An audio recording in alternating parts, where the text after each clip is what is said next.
It is an amazing day for Yu-Gi-Oh! As we get to continue on with this YCS Summer Cup 2020 with Nekroz versus Mekk-Knight. As you guys can see, Nekroz is going to start off first using Incantation Talismandra, revealing Nekroz of Bryonic to be able to special summon itself to the side of the field, as well as an Incantation Candle. Now, Incantation Candle will trigger its effect to be able to add a ritual spell card from the deck to the hand. The card of choice seems to be Nekroz, a Kaleidoscope. Now, the Nekroz strategy is rather simple. It can be done in a myriad of ways, whether you want to disrupt your opponent's extra deck, or if you want to set up a huge board using the Crystron Hauclefibrix Despot engine. It seems like this strategy may have a little different plan, as Nekroz of Bryonic will search a Nekroz a Unicorn, but more importantly to note, those incantation monsters prevent the summon of monsters from the extra decks at the side of the field as long as they are on the field. No matter, as they are a critical juncture to the Nekroz strategy, they'll be used for a tribute summon of Zaborg the Mega Monarch. Triggering Zaborg's effect, it will destroy itself to be able to go through both players' extra decks and send 8 cards from the extra deck to the graveyard. Nekroz setting up with a Ravenous Crocosaur, a Nekroz or Bryonic, a Bryonic Dragon of Ice Barrier, a Black Rose Dragon, and a Cypher Lord Omega, but now following up with 3 Herald of Arclights and a totally awesome, just have to point out that Ghost Rare Black Rose Dragon was first edition. Looking into Mekk-Knight's extra deck, they're going to send an Invoked Mikaba, 2 copies of Peregrine Trio, both Morning Stars, the Avramax, the Black Lizard Soldier, and the Troll King of all calamities. The Nekroz strategy is already starting off amazingly, because now that they not only did they cripple the Mekk-Knight strategy, they have quite the few effects to activate. 3 copies of Herald of Arclight and a totally awesome will net them 4 cards from their deck to their hand. Nekroz of Bryonic being added back from the graveyard to the hand, and it looks like a Nekroz of Valkyrius, possibly a Nekroz of Trishula, and maybe a Nekroz Colossalis being added from the deck to the hand will give this strategy tons of advantage in future turns. How will Mekk-Knight be able to break this, as Nekroz have already cemented themselves in a ton of advantage, which if not checked, can steamroll Mekk-Knights in this card game? Nekroz thinking about their next move, they're going to activate the effects of Cyframe Lord Omega. They're going to shuffle in that Herald of Arclight. They are not finished with gaining much advantage. They're going to follow up by using Nekroz Kaleidoscope to be able to send the Herald back from their extra deck to the graveyard to be able to spell summon Nekroz of Unicorn. Now, of course, that Herald of Arclight will be able to activate its effect. They'll be able to get another ritual monster or spell card from their decks to their hand. Now, while we do have a sudden break in our gameplay, Nekroz are going to add Nekroz of Bryonic from the deck to the hand. I want to talk to you guys about the YCS Summer Cup 2020. The YCS Summer Cup 2020 is a 16-deck single elimination bracket decided by you guys. Now, its normal scheduling is on Tuesday, and on the weekend, you guys get 2 games per week. But we had to move this back as Nekroz was a deck that was introduced to the ban list, and we wanted to put it in the bracket. As always, I want to give a mad shout out to my players, my editors, my judges, but more importantly, I want to give a shout out to you guys for watching. With a special thanks to Jack, this game would have not been able to be possible without him. Thank you so much, Jack, for grinding it out and getting this game done. So, looking back into the game, we're going to move forward. The only play that was done was Nekroz using Nekroz of Colossalis to add a Nekroz cycle from their deck to their hand, setting a card face down, and that seems to be the end phase of their turn, passing it back to Mekk-Knights. They're going to have a tall task ahead of them if they want to break this board. Now, Mekk-Knights are going to start off with the Mind Control. Of course, that is going to be met in Nekroz's hand by a Nekroz of Trishula. Not really much to say about that. That Nekroz of Unicorn is still pretty deadly, as it can negate any monster special summon from the extra deck. Mekk-Knights knowing this, they're going to go ahead and activate Pinpoint Landing and then follow up with a Mekk-Knight Purple Nightfall.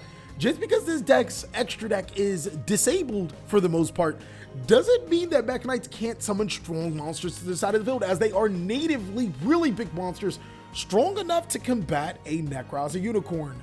Knowing that Nekroz actually does have a Vulcan hand, they're going to go for Mekk-Knight Red Moon from the deck to the hand, which can destroy the Unicorn. Pretty smart move by Mekk-Knights, as if they were to try to battle the Unicorn, of course, that Volk would get in the way and prevent the Mekk-Knights from getting over this particular board. Following up, it looks like they're going to special summon Indigo Eclipse and move it to the left zone, and also be able to special summon a Red Moon. Red Moon is going to banish Mekk-Knight of Morningstar, but it looks like a Nekroz of Gungnir is going to be activated. This is going to protect the Nekroz of Unicorn from further destruction and card effects or battle for the rest of the turn. They're going to attack for 100 damage, bringing Nekroz to a 7,900 life point total. Hey, it doesn't really hurt to attack with those cards. And then it looks like it's going to be the end of their turn. Knowing this, they don't have any other monsters they can summon from the extra deck, and even if they did, Nekroz of Unicorn would completely stop it. So Nekroz are going to move on to their turn, almost methodical. They only have one monster on the field, but don't care. Preparation of Rites will find any ritual monster from their deck to their hand level 7 and lower. The monster of choice is going to be Nekroz of Brionac. So the cool thing about Preparation of Rites is that it'll be able to add a ritual spell card from the graveyard to the hand. It's going to add a Kaleidoscope, as your Nekroz of Brionac will be able to fetch another Nekroz monster from the deck to the hand. One would have to wonder what exactly is Nekroz cooking up. With 2 Brionacs additional in hand, 1 in graveyard, they'll be able to get a Sharit Strategist of the Nekroz. So as we can already see, a Trishula should be coming with the Nekroz cycle. That's actually going to be the card face down, tributing off the Sharit to be able to special summon that Trishula to the side of the field from the graveyard. Trishula can now use its effect to banish 1 card on the field and graveyard. This is one of the best strategies for Nekroz. As Sharit strategy of the Nekroz, we'll be able to add a warrior monster from the deck to the hand.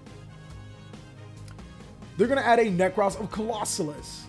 So this strategy is really going to be able to steamroll right now. We know that they have at least 2 other ritual spell cards if they play it right. If they use Nekroz of Colossalus to search their other card in Nekroz Mirror, they also have the Kaleidoscope in hand. They can go for some serious damage. Invocation is going to be the card randomly banished from the hand. They're also going to normal summon Manju of the 10,000 Hands to be able to fetch another ritual monster or spell card from their decks to their hand. So it's going to be really interesting to see that their card of choice is Nekroz of Unicorn. This card off of the Forbidden List is bananas for the strategy, using both Nekroz of Unicorn and the Manju for the Diagusto Emerald, detaching the Unicorn to be able to shuffle 3 cards from the graveyard into the deck.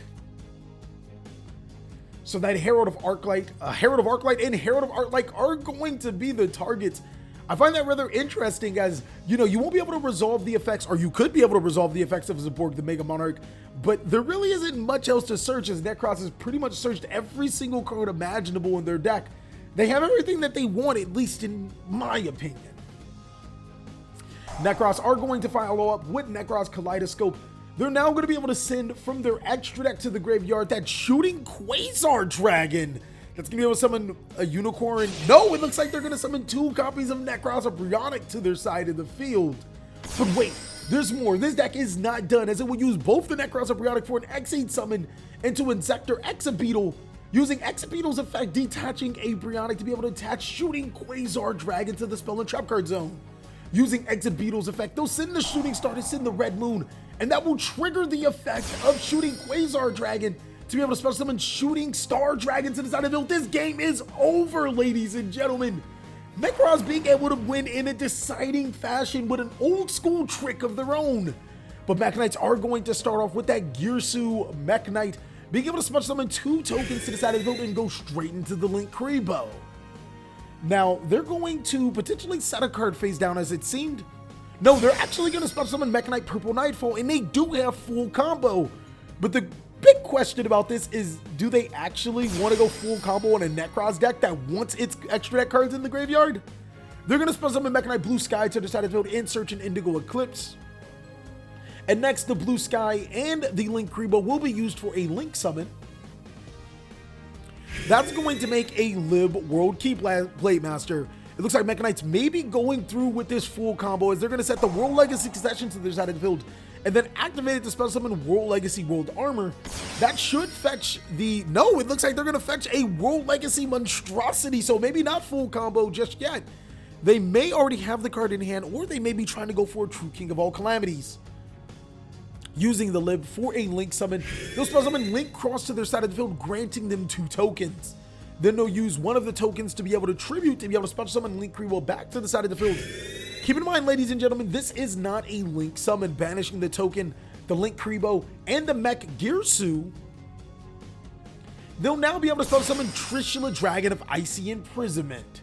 So it looks like they're going to be going about a different route, as now they can use that World Legacy monstrosity to spell summon 2 more level 9 monsters to their side of the field. And it seems that Mekk-Knights are going the smart route, forgetting about sending the entire extra deck to the graveyard. They can just search what they need. They're going to spell summon 2 level 9s and go for a true King of all Calamity. So Mekk-Knights are still in a pretty good spot, as they are not done. They are going to use Pinpoint Landing to be able to spell summon Mekk-Knight Indigo Eclipse to their side of the field and draw an additional card. So it looks like Mekk-Knights isn't done just yet, setting up a really good board. They're already going to have that True King of all Calamities negation. Maybe if they can set up a World Legacy Whispers, they'll have that spell negation too. As the Mekk-Knight Indigo Eclipse and the Nekroz will be used for a link summon into Mekk-Knight of the Morning Star. Morning Star to send World Legacy's memory from the hand to the graveyard to be able to search a World Legacy's Whispers? No, it looks like they'll search a Secrets from the deck to the hand, just in case there's some disruption for that True King of all Calamities. They'll set that card face down, and I think this just might be the end of Mekk-Knight's turn. So this is already starting to be fire right now. Mekk-Knights with a huge board. True King of all Calamities, additional resources, but they also have that World Legacy Secrets. Nekroz are going to start off, but Mekk-Knights obviously are going to use that True King of all Calamities in the standby phase. And now Nekroz have to decide what exactly will they be doing. They'll activate the effect of Nekroz Kaleidoscope to be able to send from their extra deck to the graveyard. Their monster of choice is going to be the Herald of Arclight. So, of course, we already know they're going to spell summon that Nekroz a Unicorn to the side of the field, which just recently came off the Forbidden list. But this is actually a really good card for this scenario right now. Nekroz of Unicorn does not activate, and on top of that, it negates all monsters on the field that were special summoned from the extra deck, meaning that True King of all Calamities cannot activate its effect during the following turns. All they have to do is protect the Nekroz a Unicorn. During the end phase, it looks like Mekk-Knight is going to respond with Mekk-Knight Indigo Eclipse. They'll also be able to draw a card for their turn. So now we have to look at this particular situation. Mekk-Knights are in an interesting spot. If they can just attack over the Nekroz a Unicorn, they'll be perfectly fine, but something tells me that they're not going to be able to attack over that Nekroz a Unicorn. Mekk-Knight Purple Nightfall returning itself back to the side of the field during standby phase. Good jobs for Mekk-Knight catching that one, if, you know, obvious. They're going to switch that True King of all Calamities to attack. It looks like they fear the Gungnir, as they could have just preemptively... No, they couldn't even use the True King of all Calamities. Unicorn is on the field. My apologies, ladies and gentlemen. This game is already coming down to the wire. They're going to banish the Mekk-Knight Purple Nightfall, using its effect to search a Red Moon from the deck to the hand. And it looks like Mekk-Knights are going to get a little cheeky. They're going to link off their World Legacy War Armor and their Trishula for Alistair Invoker of Madness. And then they're going to activate a World Legacy key to add that Purple Nightfall back to their hand. Now they're going to normal summon the Red Moon, giving them the column that they need to be able to destroy the Nekroz a Unicorn and potentially go for game, banishing the Blue Sky from their graveyard. Does Nekroz have a response? They do, with the Nekroz of Gungnir. Whoa! It looks like they're going to be able to protect that Nekroz of Unicorn and continuously negate those monsters, special summon from the extra deck. There's not much that Mekk-Knight can do right now entering the battle phase. It looks like they'll just attack into the Unicorn. That's going to inflict 800 damage to Nekroz, and that's going to be the end of their turn. So while we are here, we did ask our Discord, which one of these decks do you guys think would win? These two strategies are robust with the new Forbidden list, none of them having anything touched, and Nekroz getting a huge boost with Unicorn. And the fans decided that Mekk-Knights would have the 62% advantage. We'll see how that pans out. If Nekroz has been able to completely destroy the entire Mekk-Knight strategy, everything that it has wanted to do, Mekk-Knights have turned, or Nekroz have turned around and have been able to hit Mekk-Knights where it hurts most. So just to clarify a little bit of confusion that you may have just seen, is that Mekk-Knight actually drew a card. Now, that was through the effects of pinpoint landing. They did declare the effect, but it seems for some reason that they did not draw. Being an honorable strategy, Nekroz actually didn't care. Just let them draw the card as they would proceed to their turn and fix the procedures. That's why you saw Nekroz put a card back to the top of their deck, signifying that it was still Mekk-Knight's turn. More so for our editors to know when to put the phases in and whatnot. But now it's going to be Nekroz's turn, as they're going to be looking to break a huge board. True King of all calamities can still not activate its effect because Nekroz's Yugioh is on the field. So Nekroz might have a huge opportunity to be able to break this type of board. As they're going to be looking through their hand sequence, they're going to activate the effect of Nekroz of Bryonic to be able to send it from the hand to the graveyard, to be able to search a Nekroz of Sharit from the deck to the hand. Looks like a Nekroz of Trishula might come up next, as Mekk-Knight still have cards in it. Nekroz of Colossus is going to activate its effect to be able to add one Nekroz Cycle from the deck to the hand. And if it really is a Trishula that is about to come up, this can be huge. This can be game tilting for the Nekroz strategy. Nekroz of Kaleidoscope will send or tribute the Sharit to special summon said Trishula. That monster is going to hit the field. Again, it can banish a monster from hand, field, and graveyard. We already know the monster on the field, or the card on the field that should be banished. It's probably going to be True King of all calamities. So Nekroz are going to be deep in thought about which cards they should banish. If they banish that True King of all calamities, most of the problems will go away, but the fact still remains that World Legacy Secrets would still be on the field, and the Indigo Eclipse, meaning that they can move their Nekroz monsters wherever they want. With only so many slots left, it looks like they're going to banish the random card in the hand. They're going to banish the Mekk-Knight or the World Legacy Secrets, and they're going to banish a monster from the graveyard. Now, again, Calamity still cannot activate its effect, so this is actually really good. As long as Nekroz can attack over said monster, they'll be in pretty decent shape. Actually, now it's all starting to come full circle. Nekroz Cycle banishing the Sharit strategist of Nekroz to be able to summon the Nekroz of Bryonic. I think that this is a slight misplay. Maybe the Nekroz of Mirror should have been the card to activate the special, to ritual summon the Nekroz of Bryonic.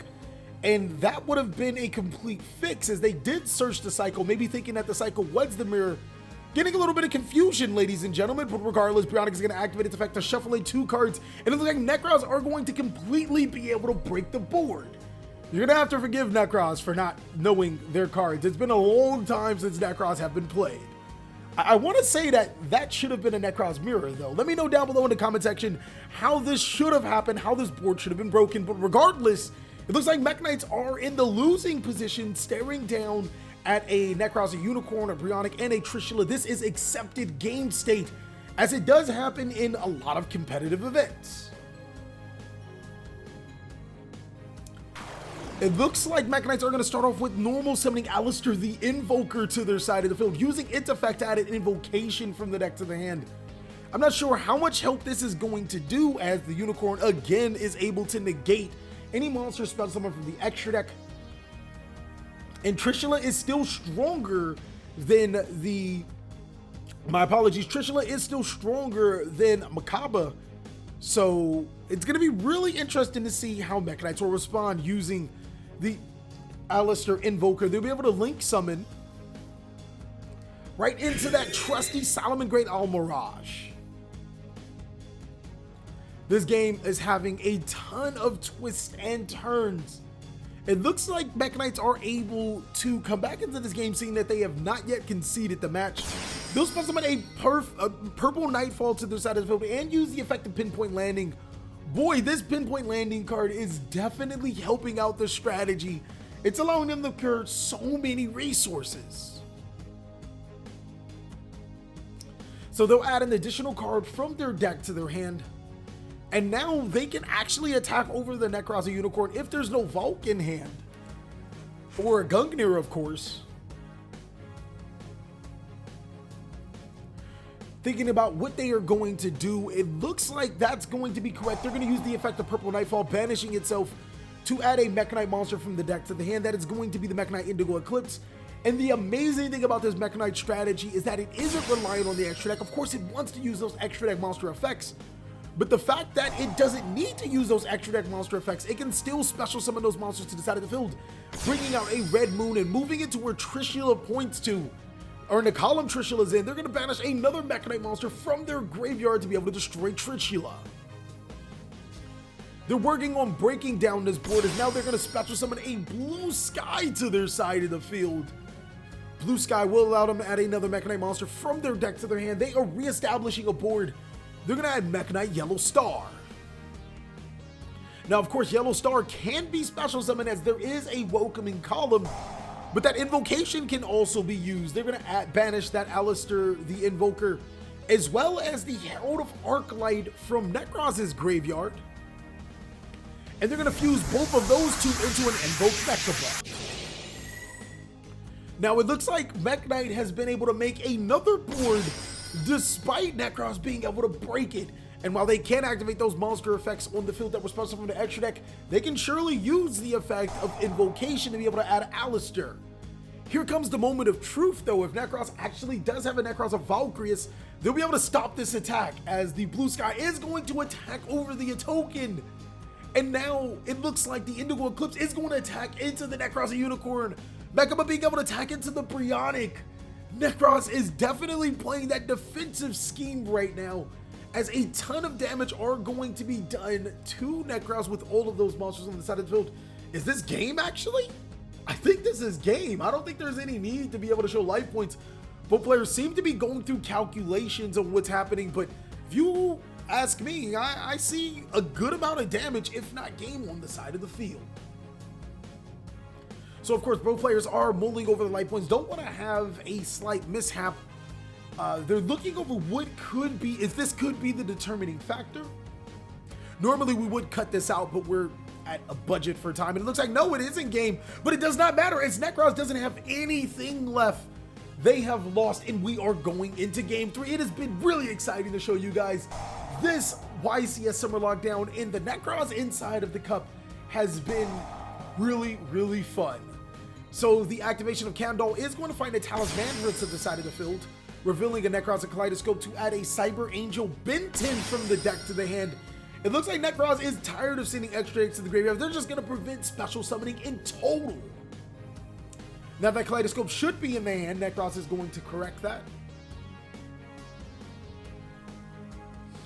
And they're going to activate said Kaleidoscope to send the Benton to be able to special summon the Nekroz or Bryonic to their side of the field. Of course, Benton's effect will trigger. They'll be able to add from their deck to the hand a fairy monster, and their monster of choice is going to be a Vanity's Ruler. So now they can tribute the Incantation Candle and a Talismandra for the Vanity's Ruler. This will prevent Mekk-Knight from doing just about anything. This could be the game right here, as Nekroz could snowball the rest of their strategy to an advantage. They can spawn summon monsters to their side of the field. The opponent can't. This is 58 damage on the board. It looks like Mekk-Knights have the mind control. How can you be so lucky, ladies and gentlemen? They're going to snatch the Vanity's Ruler and now activate their Pinpoint Landing, spell summoning the Mekk-Knight Green Horizon to their side of the field. Gaining the effect of Pinpoint Landing, they'll be able to draw an additional card and use both monsters for a Link Summon. They'll be able to special summon a Mekk-Knight of the Morning Star to the side of the field using Morning Star, being able to discard the yellow from the hand to the graveyard.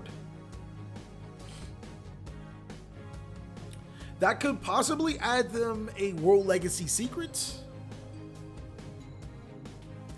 They're going to add a World Legacy Memory from the deck to the hand. Looks like they are ready to add some more advantage. And this is not looking good for Nekroz, as they did use quite a bit of cards to be able to get into that Vanity's Ruler, hoping that it would stop the Mekk-Knight strategy. They're going to summon Girsu or Mekk-Knight to their side of the field. And now they're going to use Girsu to send a World Legacy monster from their deck to the graveyard in World Arbor.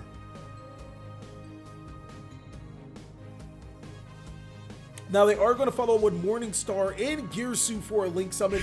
That's going to make the Lib World Keyblade Master using its effect to be able to set that World Legacy Succession. And now the Succession is going to be used. That's going to special summon that World Legacy World Armor back to the side of the field. Armor's effect will add a World Legacy card from the deck to the hand.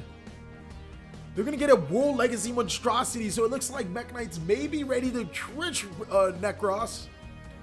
Getting rid of that Lib, they're going to make the Link Cross, special summon 2 additional tokens to their side of the field.